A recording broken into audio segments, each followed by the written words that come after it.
आज मुझे प्रिपरेशन करुच्ची बथुआ शाग। ए शागटा एमती भाव में डांग सह मिले ताकू एमती सफा करिकी मु धोईकी तापर छोट छोट काटी नहीं तार प्रिपरेशन करने मुझे आलू बैगण और सारू को काटिकी कुकर ऐड कर देछि और तापर शाग को छोट छोट काटिकी ऐड कर देछि। एबे हम एथे लूण पकेकी आपको हमें 4टा पाखापाखि सीटी दे नबा। तापर एबे मु तार फुटण दबा पई तावर एठी ऐड कर देछि सोरिष तेल ता संगरे सोरिष ता संगरे मु एठी ऐड कर देछि किछि हिंग रसुण और लंका को काटिके ऐड कर देछि आ गोटे पियाज को ऐड कर देछि आ एटा को हमें अल्प टिके ट्रांसपेरेंट पियाज टा को कर देबा। तापर मु एठी 2टा टमाटर ऐड कर देछि आ एपटे प्राय जेते सब साग बनाती तार एटा होची प्रिपरेशन प्रोसेस।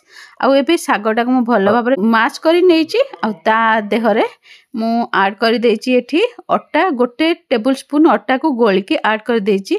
आपण माने चाहिले के कमेंट करथिले बादाम मंजी ऐड करि परिबे बादाम को भाजी की आ किछि लोक ए जगह रे ऐड करंती हमर मुढ़ी गुंडो आम साइड रे ऐड करंती बादाम ता तो मु यूट्यूब रु ही सिखिली तो आपण निज हिसाब रे एथिरे किछि भी ऐड करि परिबे।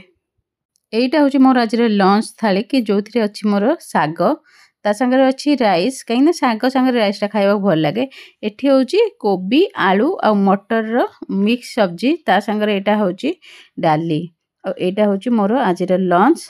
आपण माने लंच रे कोन खाइ छंती कमेंट बॉक्स रे कमेंट करी निश्चिंत जणेबे। वीडियो पसंद आसले वीडियो को लाइक और शेयर करबा को भूलिबेनी।